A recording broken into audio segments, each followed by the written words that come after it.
Welcome to How Not to DM. I'm your host, Derek. Thanks for joining me on my quest to interview the very best dungeon masters on this plane of existence. This episode's guest is the talented Ben, known as NeverNotDM. Ben is a homebrew content creator who started off creating free weekly items for anyone to use. He decided to delve into publishing content a while ago and has a current Kickstarter campaign going for his latest, greatest work. Ben has some great insight into publishing your work for the first time, and from the DM side, making sure you and your table have aligned expectations. Enjoy!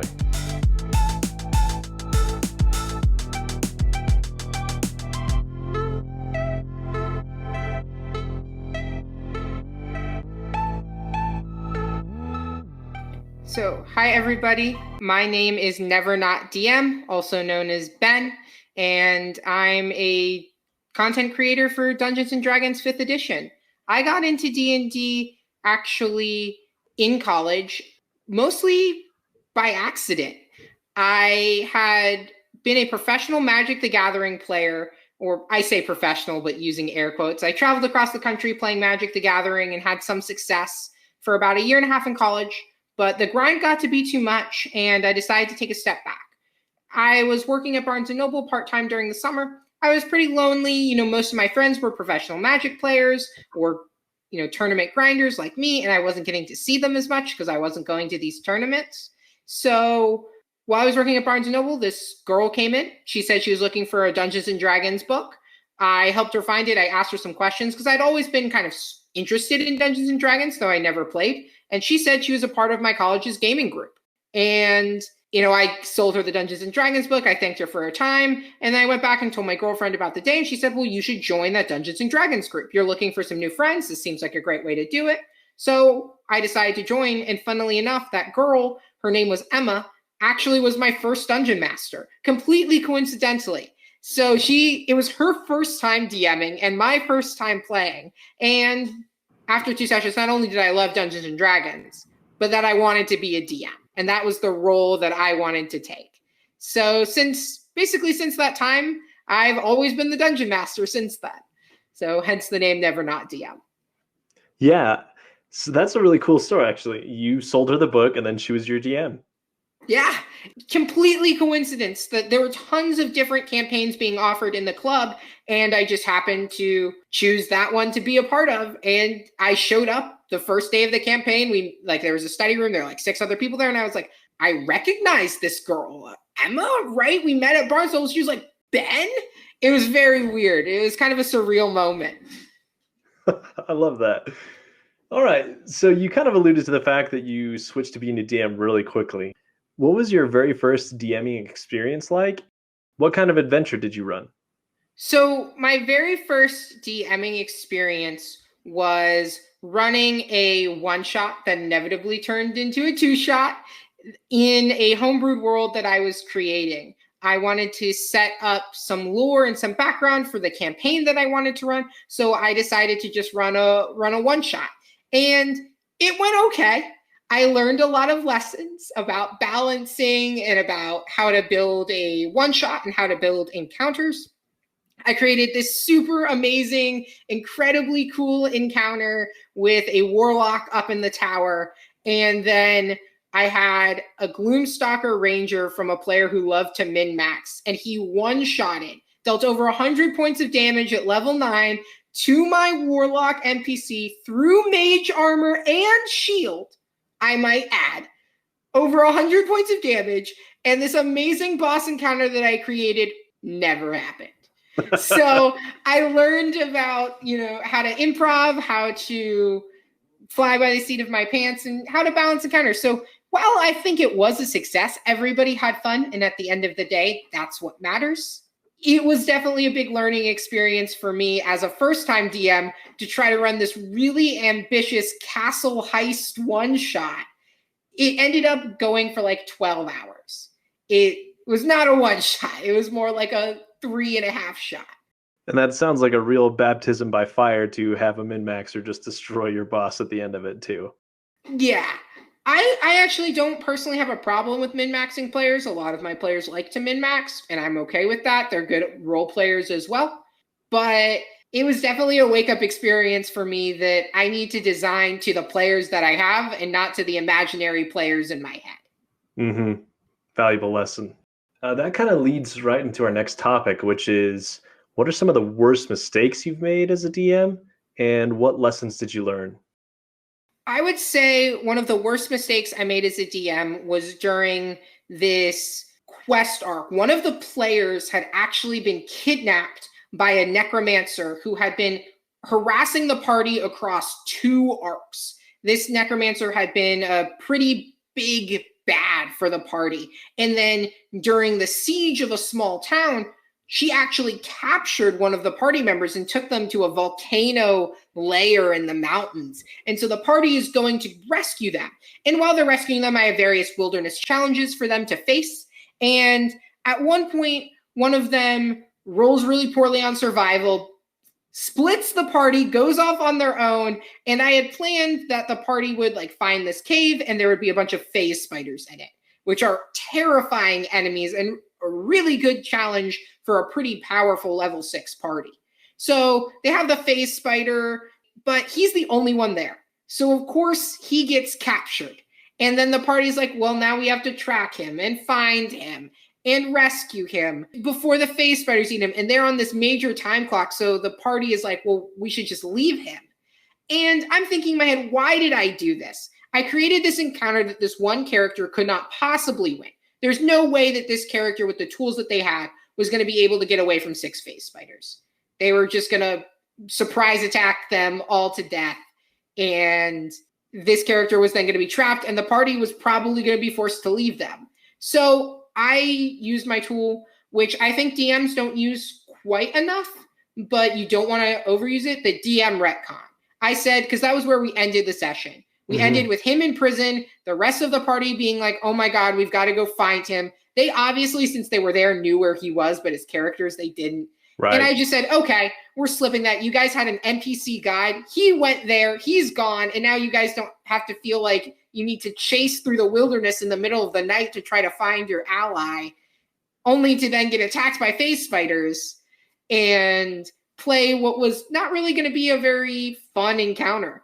Phase spiders can be a lot of fun, but it was just a pointless combat when these characters were on a clock, right? They were going to get a long rest afterwards because this was a multi-J journey, so it wasn't draining their resources. It was just an encounter for an encounter's sake. So I learned 2 things from that. One is you can just retcon sometimes. Don't do it too much, but that was not a great ending. I said to my players afterwards, I was like, you know what, guys? That wasn't good. That wasn't fun. It's not going to be fun.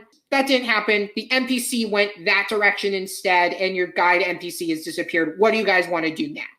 And then they had a real decision, because if one of your party members, one of your players is caught in spider webs and you know that, you're like, well, I need to go rescue them.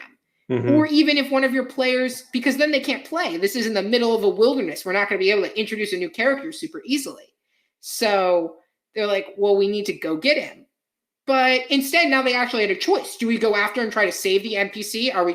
Is that going to take too much time? So instead of having it be a non-choice, I gave them agency and choice, right? And in the encounter, it made it a lot more interesting. They had a great role play scene for like 15, 20 minutes where the characters were arguing, do we care enough about this NPC to go look for them? Are they strong enough to survive on their own?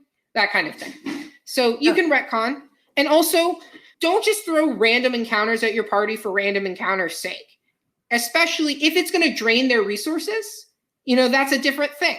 Having some build-up encounters to a bigger encounter can be a lot of fun for a party and for players, because then they have agency. And do we want to use our abilities to get through this encounter right now, or do we need to save it for something later? But if you're just going to take a long rest afterwards, if it's not going to have any impact on the story, don't just throw a random encounter. No encounter should be truly random. They should all have a purpose. And whether that's draining their resources for a bigger fight, introducing some lore or history of the world, creating a dynamic combat situation that your players are really going to remember and engage with maybe an interesting creature or an enemy that might come back and return, that can be something really fun. But just having them like fight a bunch of phase spiders to fight a bunch of phase spiders, say that 5 times fast, isn't really that great. I like the point you made there. I'm kind of a big fan of the encounters, or the non-random random encounters, right? where it's thought of ahead of time. You've said, okay, here are 10 things that could happen, and each of them will add something to the story in some way. And then which of these 10 things is going to happen? And you can kind of randomize it that way. But that way, like you said, it's not just an encounter for an encounter's sake. Well, you just have to fight these goblins because the goblins showed up. That's, like you said, not super fun. And it can be like it's just you trying to waste their time before you get to the good stuff, the stuff that they want to do, right? 100%. One thing that I did during a Wilderness Journey arc was I made some like random encounter tables. I never rolled on them. I kind of just chose the encounter for the moment. But one thing I had was that they came across a lamppost, just this iron lamppost in the middle of the woods, classic Narnia style. And the lamppost had written on it, "A light for those in dark places when all other lights go out." A total cop from the Lord of the Rings.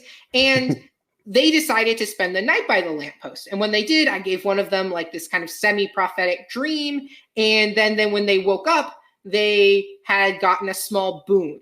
They could cast the daylight spell once, like a small charm of daylight. And it was a really cool thing for them to have. And they came across this lamppost and they did some investigation checks. And they're like, oh, who put this lamppost here? And it was a lot of fun for them. And that didn't necessarily have to be a combat encounter. A combat encounter I did on the same journey was the characters fought a frost giant and their 2 winter wolves. And the whole time they're fighting the frost giant is fighting them and yelling about how he's going to squash these like a bug, just like he's going to squash that purple-skinned elf woman who drove him away from home. And then the character's like, well, who's that elf woman? And then they were thinking they're enemies, and they're like, oh, crap, that's the necromancer. The necromancer kicked this giant out, and then suddenly this random encounter with a giant is tied into the major story. The necromancers kick this giant out of their home. Maybe they're living in the giant's cave, in the giant's area. Maybe they have access to the giant's treasure. So it took something that was just a combat encounter and turned it into something for the overarching story. Yeah, I love that. I think you did a very good job of that with that encounter. Speaking of encounters, what is one of your favorites that you've thrown at a party? And it could be monster, it could be NPC. You already mentioned the lamppost, but do any others come to mind that were really epic or interesting? I think the best one that I did, and I'm pulling up the name now, was I had my players go into a room. And this room had 2 things. Half of the room was underwater, and then there was a small raised platform at the end of the room that had a lever on it. And the players go, they have this whole debate of, do we pull the lever? Do we not pull the lever? It's this great RP moment. One of them finally gets frustrated and goes, I pull the lever. And nothing happens. It actually opened a door all the way at the end of the dungeon that was a trap. And then the only way for them, when they got to the end of the dungeon, players would get stuck in this room with a water elemental that would continuously spawn. And the only way to get them out was to go back and re-pull the lever. So then they would have to run back through the whole dungeon to get to the lever. And what was great was that the closest door, the door on the opposite side of the room, the one they didn't come into, was actually a sentient door named Malafata Batihatian Kopesh III, the most sentient, ruler of the room with 4 pillars, it that thirsts mightily, and maker of the bottles of the souls of the foolish. And this door is the most pretentious, stuck-up door. It thinks it's the best door in the world, and it will only open if it's given a blood sacrifice, or that's what it tells the party. Really, it just wants treasure, and it wants to start the negotiation out at blood sacrifice. And so then they'll give it treasure. So it's just this ridiculous, pretentious door. And the party, one of the paladin ghosts touches the door, gets turned into a bottle. So her soul gets imprisoned in a bottle, but she can still talk. So she's floating in the water in the bottle. They're trying to negotiate with the door to give them the paladin back. They negotiate successfully. They have this great RP. Then 2 of the players get stuck in that whirlpool room at the end of the dungeon. And suddenly they have to run back. And the door is like, no, I will not open unless you can state my name. This ridiculous name, all of his titles. And so I made the person running who was like, oh my God, my friends are dying to water elementals that keep spawning. Open the damn door. And I made them roll intelligence checks to see if they actually remembered the name of the door. and they couldn't remember the name. So then they had to shout for another party member to come help them. Used sending to call across the dungeon and was like, what was the name of the door? And so it was just this absolutely hilarious, ridiculous encounter that this door that they thought was super funny and they never thought they'd see again comes back and is incredibly relevant. It's like, you don't remember my name? It was great. They had an amazing time. 3 players almost died. And this was like a super powerful level 8 party with amazing magic items. And they were just sitting there like 2 of them are just locked in this room trying to fight water elementals. One of them's trying to lift the door and getting their fingers crushed underneath it. 2 of them are trying to remember the name. It was great. Oh, man. That does sound like a lot of fun. I know sometimes it is the weird, quirky encounters that are the most fun for everyone, right? Like the killing blow on some boss monster is pretty cool, and some negotiation is cool, but like the second coming of the door, that's pretty hilarious. Oh yeah, if you touch the door without giving it its proper tribute, it turns you into a bottle. It's the maker of the bottle of the souls of the foolish. Right? It says everything in the name. You're supposed to pay attention. Oh, man. And of course, it says the name really fast. So they're like, what was your name? And then it says it really fast again. And it's just great. I've had some other amazing encounters. I ran some pretty fantastic sieges. I ran a siege of a city where the players start off at the main gate and they're fighting against the siege of goblins, orcs, hobgoblins, and they're moving in on the city. But then it's not just that one encounter. Runners and messengers would come to the players and say, hey, there's a flashpoint. There was a dragon and it melted down a section of the wall and forces are going to come pouring in. We need one of you to come lead the defenses. Or we're trying to evacuate the civilians onto the ships and get them out of the city, but there's a riot going on. We need one of you to go over there. 2 wizards flew on giant vultures over the city's defenses and are now burning down the warehouse district. We need some of you to lead soldiers there. So what the players got to do was, as the defenders of the city, they got to go and take troops. So they had a certain amount of troops at the beginning. And then they would run to different flashpoints and take NPC troops with them. And I let them control the troops. So they had the troops stat block and they would use the swarms of troops and they had to figure out how to defend the city. So if we take too many troops away from the gates, well, then the gates are going to fall. And I set some rules at the beginning, like if you lose 2 flash points, then you lose the city. If the gate falls, you lose the city. And they had an evacuation timeline too. So they needed to go for a certain amount of rounds before the civilians were ready to evacuate. But then the riot increased the amount of time they had to survive. And it was really fun. And this was not an encounter they were really supposed to be able to win. It was one where I really thought they were going to lose. I stacked the deck against them. And with really good strategy and really good troop management, my 6 players were able to win this encounter that I never thought they were going to win.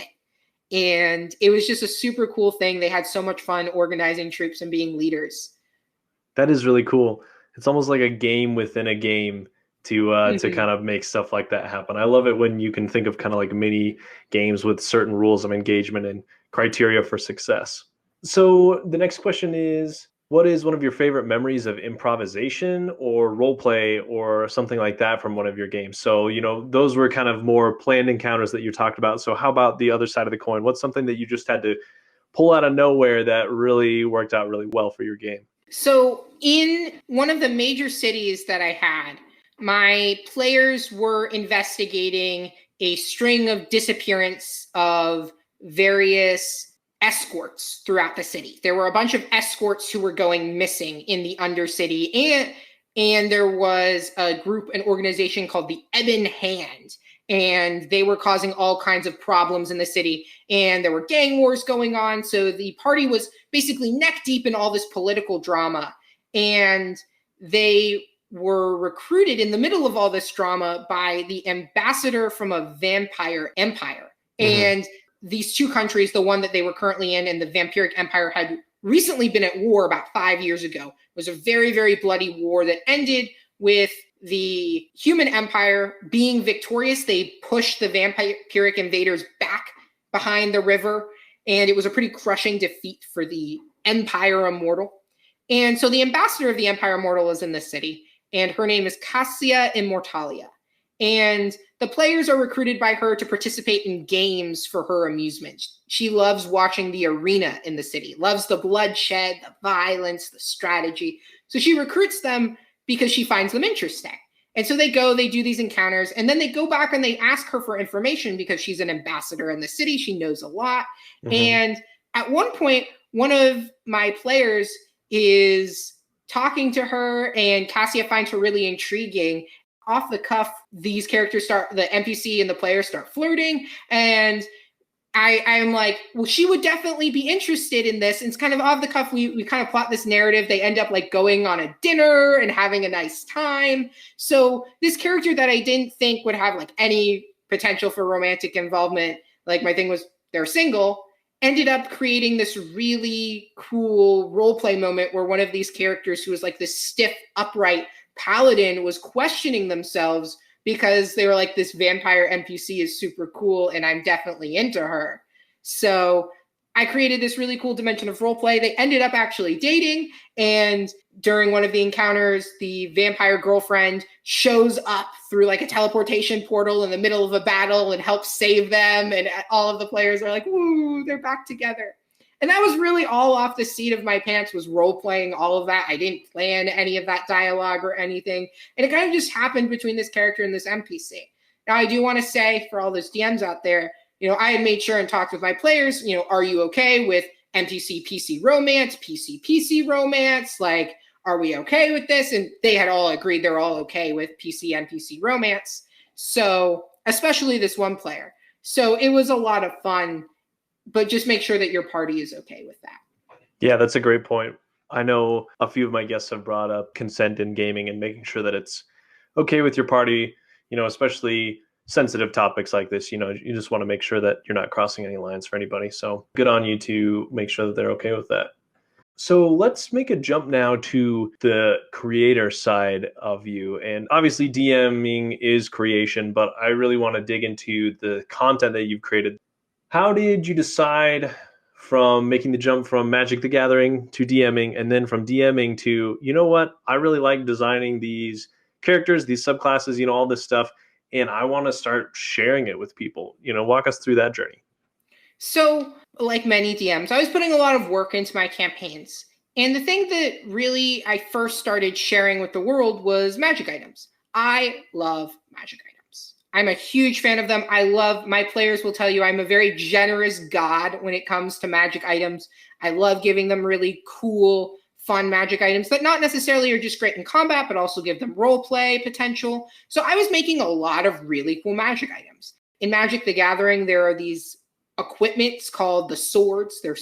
They're based on the color pair. So there's Sword of Fire and Ice, Sword of Light and Shadow, Sword of Feast and Famine. And so I statted all of those as magic items, and I let my players, purchase them or win them in contests. And they had a really great time. And they were like, well, the magic items you're giving us are so cool. And so I was spending a lot of time making these magic items and making homebrewed monsters for my encounters and doing a lot of creative world building. And I was like, well, if I'm putting all of this work into it, I want to share that out there with the world. I DM for free, and I thought it would be really cool to try to get some of my products out there and maybe see if I could turn my hobby into something that I could not necessarily a job. I don't think I want to do D&D as a full-time job, but it's something, as a little side hustle. So I decided I was going to start taking some of the things that I made and refining them and professionalizing them. And I took that first leap with Dungeons and Dan's. He's a great creator on DM's Guild. You should 100% check out his stuff. He has a lot of great free stuff out there. I'd really encourage you to tip if you have the means. He makes some amazing content. And I had never done DM's Guild before, and I asked him, hey, would you like to collab with me? And he said yes. And what we ended up doing was I worked a lot on a subclass for a Yuki Onna. It's also known as the Snow Women. It's a classic creature from Japanese mythology, and I love Japanese mythology. So I worked on this Warlock subclass, And then Dungeons and Dan's, who makes a lot of monsters, worked a lot on the creation of the Yuki-onna monster. And so then we paired them together, and I wrote a bunch of lore, and we released this small little supplement that has a CR17 stat block and a Warlock subclass and a really good amount of lore. So that we released that for free on DM's Guild, and the reception was really positive. I mean, I didn't make a ton of money off of it. I haven't made a ton of money off of any tabletop RPG stuff. But it was a lot of fun, and I just decided, well, I've made all these really cool custom subclasses for my players. Let's refine and tune them and make some more and put them out there. And that's kind of how the journey got started. It's funny how that happens, you know? It's really just one small step into something for you to realize, hey, I really like this. I really enjoy it. I want to keep doing it. So you have 7 different titles available on DM's Guild now. Tell us about your publication process and checklist. You know, is there a process you like to go through to, you know, find the right artists, work on the layout, get play testers, that kind of thing? So normally I play test almost all of my stuff myself. Mm-hmm. I occasionally, I do give it out to other DMs who are my friends to play test as well, and I love getting their feedback on that. But mostly it's me who's the foremost play tester.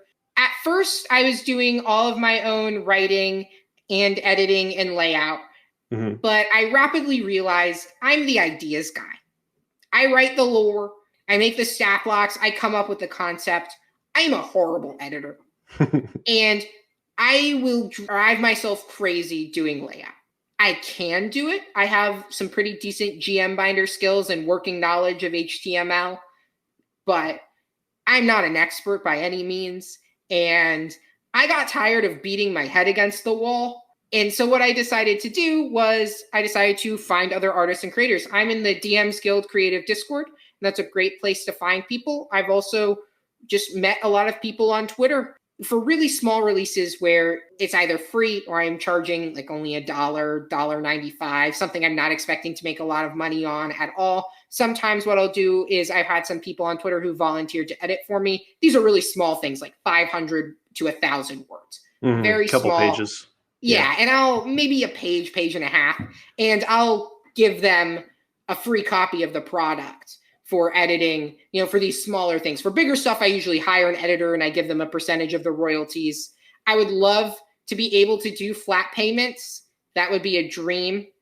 But with DM's Guild, that's not really feasible. With Drivethru, with what the Kickstarter that I'm going to do, I am able to pay a flat rate plus a combination of royalties, which is a lot better for creators. I mean, I would love, as a writer who has written projects such as Encounters in Ravenloft and The Withering of Rossville that I was not the project manager for, I wasn't paid a flat rate. I was paid a percentage of the royalties, which obviously I would love a flat rate. You know, it would be wonderful if that could happen. But the reality is, especially when you're starting out, that's just not feasible.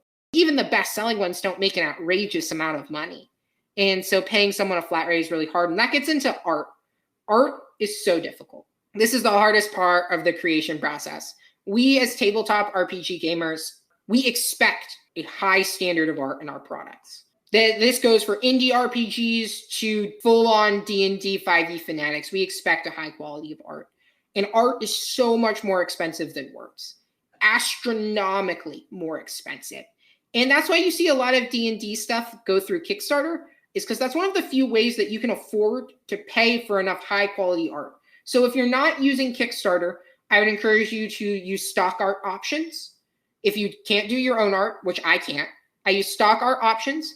And one thing that I do often is I'll just ask creators. I see something really cool that I like on Twitter, a really cool image that I think would be perfect for a subclass that I'm doing or inspires me to make a subclass.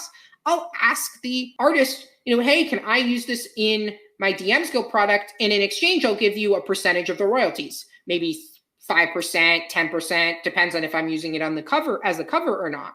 Oftentimes, I found that artists will either, they're not upset that you asked, or they'll say yes, because using art in a DM's Guild product, they don't lose any rights to it. All art published in DM's Guild products, you lose no rights to. So really, for artists, it's just making money off of art you've made. It goes into the product and then they'll get a percentage of the royalties. They never get money from me. DM's Guild pays them their own royalties. So there's no transfer of money between parties. That's nice. They get paid by DM's Guild, same as me. A lot of times if you explain that to an artist and you're just like, I don't gain any rights to this. All you're letting me do is use something you've already made, and it's just investing your art, investing your money, or investing your art and then making some money from it. So I have a relationship with a couple of artists who I've used a ton of their art, and I've given them up to 25%, half of my cut of the royalties, to use 5 or 6 pieces of their art. So that's what I found.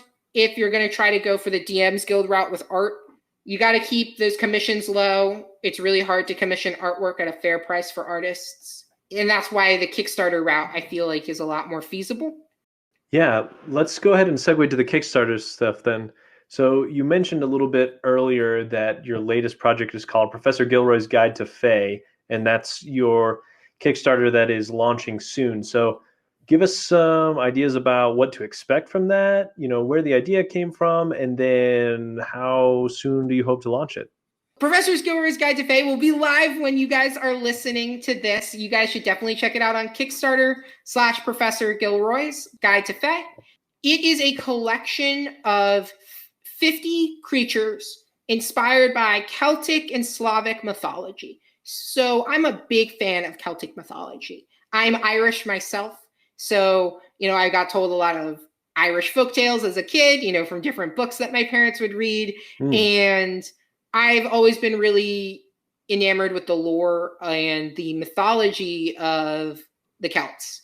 There's some amazing, really cool fae creatures that I thought aren't in D&D. We don't have Selkies or Vila from Slavic mythology. Those things haven't really been stat blocked before. Creatures like brownies and the other side, like a brownie that turns into a boggart and a boggart that could turn into a brownie, isn't something that's ever been stat blocked in D&D before.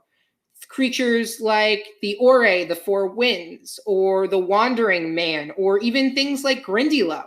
Creatures that people know from properties like Harry Potter, where they're using a lot of Celtic creatures. And so I decided, well, these are creatures that I want to showcase. These are amazing creatures with incredible lore.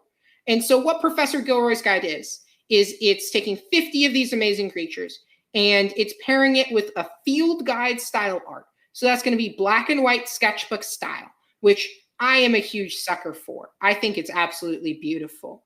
I feel like it's very evocative of what a monster manual should be like. And this book is written from the perspective of Professor Gilroy. So a little different than your classic monster manual. The goal is that reading it is feeling like you're listening to Professor Gilroy lecture. And he's this eccentric character that I created, one of my own NPCs that I use in my own campaigns. And I thought, well, this guy knows a lot about Fae. Let's write a book from his perspective.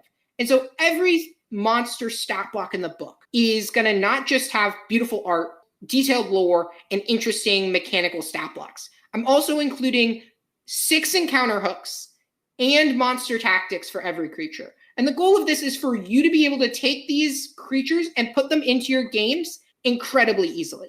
I am NeverNotDM. I'm always the DM. I know how much work goes into DMing. So my goal is to make it easier for you. In the middle of combat, thinking of monster tactics is kind of difficult. But if you've got a little bit of a guideline, obviously you can deviate it from however you want. But you can have some guidelines, some rails to help keep your combats more interesting. And encounter hooks to help easily blend these creatures into your stories. And it's really my design philosophy with all of these creatures. The tagline of the product is more than just monsters. And the reason for that is I feel that oftentimes in D&D, we just have giant hit point sacks, and then we butcher them to death with our swords and fireballs. But I wanted to create creatures that aren't just meant to be killed by the party. They can create interesting RP moments. They can be allies to the party, quest givers. And so that was one of the reasons why I wanted to create this book, is because I wanted to create something that was more than just monsters. I wanted to create legends that you can bring to life in your games. Yeah, that's very cool. It reminds me a little bit of Volo's Guide to Monsters, just like the field guide style idea, but I love the sketch idea. I'm also a sucker for the sketches, and so I'm excited to see how it turns out. We have an absolutely amazing team working on it. I have some fantastic artists, great editors, awesome layout, really experienced people. This is my first Kickstarter, but I'm really thinking it's going to go well. I mean, it's mostly written by now. Design and writing is 2/3 of the way done, and it hasn't even launched yet. And then as soon as it launched, that's when I need the money to pay artists, and that's when we'll do art and layout. Anything else to mention about some of your projects or your DM's Guild work before we wrap up? I would just say, I don't want to necessarily, I've talked a lot about some of the products I've released and about Professorilroys, but what I just want to say, if you're thinking of taking the leap onto DM's Guild, just remember DM's Guild, when you release on there, you do lose the right to your IP. You can't publish it anywhere, I think, for like 70 years or something. If you're publishing on DM's Guild, I would encourage you to really only publish stuff that's specific to Wizards of the Coast IP. So when you publish on DM's Guild, you can use Wizards IP. You can use Strahd from Curse of Strahd. You can use any of the D&D modules and mysteries that you want and create content for them or for the Forgotten Realms. And Wizards of the Coast's IP is really powerful. Lots of people love to buy stuff for Curse of Strahd or Ravenloft or Eberron. So if you can make stuff specific and use that IP, that's really good to leverage. If you're thinking about creating something that doesn't use Wizards of the Coast IP, I'd really encourage you to check out Drivethru RPG, where you can release other stuff. Or if you've got some experience and are raring to go trying out a Kickstarter, that's a great way to fund. You can do very small Kickstarters, $1,000, $2,500. And there was a really cool one called the Tome of Wands that funded. It was only a $2,500 Kickstarter, and it's raised almost $5,000 now. And it's just a book of a bunch of magic wands, right? And you can create smaller ideas like that. But definitely publish some stuff, get some ideas first, build a team, and then jump into Kickstarter if you're wanting to create original worlds and original content. I remember I'm not yet a lawyer, so don't take my IP and copyright law. Obviously, you should do your own research into that. But my general advice, if it's not Wizards of the Coast IP, I wouldn't release it on DM's Guild. That's good advice. You're the one who's done it more than me, so you should know. All right, so kind of winding down to the end here then, what are your parting words of wisdom and encouragement to new and aspiring and also old and jaded DMs to make the game fun and interesting for your players? I think making a fun game is about expectations. It's about what kind of campaign do you want to run and what kind of campaign do your players want to play? And there is no shame in somebody is interested in being a player at your table. You are playing a high fantasy dungeon crawler. Nothing wrong with that style of play. They want a role play heavy game. There's no reason for that you shouldn't be able to say no. So at the very beginning, when you're deciding what kind of campaign do I want to run, and your players are, what kind of campaign you want to play, I think it's really good to have a talk with your players and discuss what do they want to play. Do they want an RP? If we're going to just use Wizard of the Coast modules, do they want a more RP heavy campaign? Well, then something like Waterdeep Dragon Heist would be really good. If they don't want something super grimdark, then something like maybe Lost Mines of Phandelver, or possibly maybe a Theros or Ravnica campaign, rather than Curse of Strahd. If they want gothic horror, or they want a darker, more serious, more dangerous campaign, going with something like Tomb of Annihilation or a campaign in Ravenloft would be amazing. Set expectations at the beginning. What kind of campaign do you want to DM? And your players will, they'll tell you. Oftentimes we always talk about, you want to know what kind of game your players want to play. Do they want to play a heavy RP campaign? Do they want to play a heavy combat campaign? But you should also think as the DM, what kind of game do I want to DM? Do you want to be playing a complex political campaign? That's going to require a lot more prep on your part, because you're going to have to know various political factions and stuff like that. If that's something you're down to create and that's what your players want, then that's awesome. But if you want to play a high fantasy, high magic campaign and your players are interested in steampunk, you don't necessarily have to DM for those players. And I know we always want to DM for our friends, but it's about understanding what the expectations are at the beginning. And maybe you make a compromise in there. Maybe you're like, okay, well, I wanted to do more high magic. You guys want to do more steampunk. Well, Eberron kind of has both of those elements. So maybe we'll try to do something in Eberron together. A few guests have definitely mentioned different, aspects of the make sure to communicate with everyone before you start. But you brought up a great point that you should be thinking about what's going to be fun for you to run as well, right? Like you said, if you want to do a ton of prep, then maybe you go political. But if you want to make it easy, not necessarily easy, but prep different things that might be easier for you to prep. Maybe you do that dungeon crawl, and there's nothing wrong with saying what you want to run as a DM and then finding something that matches with what your players expect. Most recently, I actually started a new campaign with my players about 4 weeks ago. What we did beforehand was we had a big sit down. We had finished our last campaign. I was like, what kind of campaign do you guys want to run? And they were saying, we want lots of role play. Lots of role play. That's what we want. I'm totally fine with DMing lots of role play. But then I was able to set up some stories and some encounters. They said, we want more of an open world. They don't want necessarily a main overarching story. They wanted to be able to go and pick up different plot threads in different areas, because the adventure they played before was very linear. And they enjoyed it, but they said, we want to try something a little different. I said that was totally cool. I didn't mind something like that at all.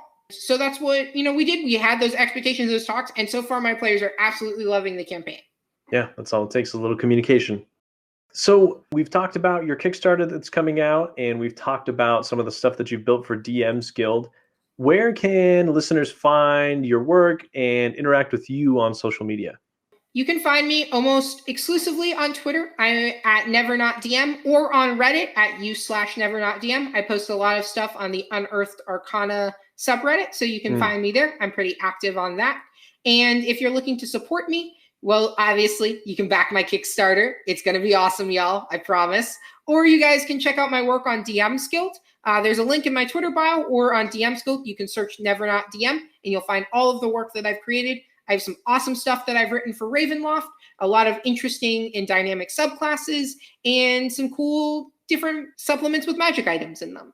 So I really think that you guys can find a lot of cool stuff. If you want to support me monetarily, check out my DM's Guild, back to Kickstarter. Or if you just want to hear more from me and get I release tons of free stuff on Twitter, monsters, magic items, NPCs, all that stuff. I release that on Twitter. So you can just follow me there. Awesome. Well, thanks so much for joining me, Ben. It's been a lot of fun. I've been looking forward to this one for a while, just because, your reputation precedes you with the cool stuff that you've made. And so really excited to see what Professor Gilroy's is about. And I'll make sure to put all of the links to your DM's Guild and whatnot in the episode notes, so everyone can go check it out. But thanks so much for joining me. I've had an awesome time. I've also had a great time. Thank you so much for having me, Derek.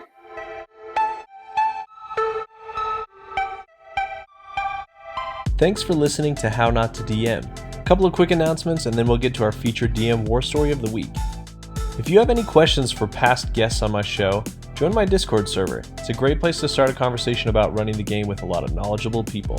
For 10% off your next Impulse Dice purchase, visit adventuredice.ca and use my code HN2DM at checkout. They're based in Canada, so take advantage of the great exchange rate if you're from the States. Links to Adventure Dice and Discord are in the episode notes. Let's get to our DM war story. Today's submission comes from Bardic Inspiration. That's Bardic_inspo, and the O is a 0 on Twitter. This story is titled Knock Them Dead, a cautionary tale for audience volunteers. Bardic Inspiration is D&D Shakespeare style, and Shakespeare loves a play within a play. The Magical Cane Band, one of our parties, is a traveling performance troupe. They've gotten up to all sorts of onstage shenanigans with magic special effects, and they often use their art to charm my NPCs to their cause. They once got a 4-star review from a dragon, but that's not my story. The assassination of Edwin Banks was the single most flabbergasting experience I've ever had as a DM. The short version: the players made a plan, it worked, and that never happens, but also it worked better than planned. So the bard sets up a simple play for some rich clients about a princess who charms a dragon. They ask for an audience volunteer and charmed their very grumpy target's boss to convince him to go on stage. The players ham this up and get lots of laughs for the onlookers. Meanwhile, their rogue awaits, hidden and invisible, lining up a poisoned, sneaky bow shot. The crew telepathically set a cue word that will signal the shot: darkness. A player says the word, and then our warlock casts darkness on the audience. What followed was absolute chaos alongside perfectly executed skill checks. No one could see the stage. Guards around the perimeter rolled terribly on their perception. Rogue one-shot crits the target. Artificer disguises self to look like him, while the bard hides the corpse. Warlock drops darkness just as the players assume climactic poses for their story's big finish. Dragon Girl, freeing herself from captivity as Blood Hunter and Paladin do acrobatic dance routine. Wild applause. Artificer stomps off, still disguised as the target. The party gets paid well for the show and leaves with hidden corpse. I stare at the battle map I was certain I'd be using that day. Fade to black. Yeah, Adam, no one can do a cinematic story like you can, so solidarity, my friend. I think that all of us DMs have experienced something like this where our party has just totally trampled on all of our hopes and dreams with their incredible schemes. But at the same time, it's really fun to watch this kind of thing unfold. So I'm glad that you shared it. It definitely is a war story, and I would have loved to have been there. Number one, to see your party's looks of triumph, and number two, to see the existential dread on your face as it all unfolded. So thanks for sharing. As always, my intro and outro music is by my good friend Torin, aka Mr. Tape. Make sure to check him out on Spotify. And until next time, roll some nat 20s for me.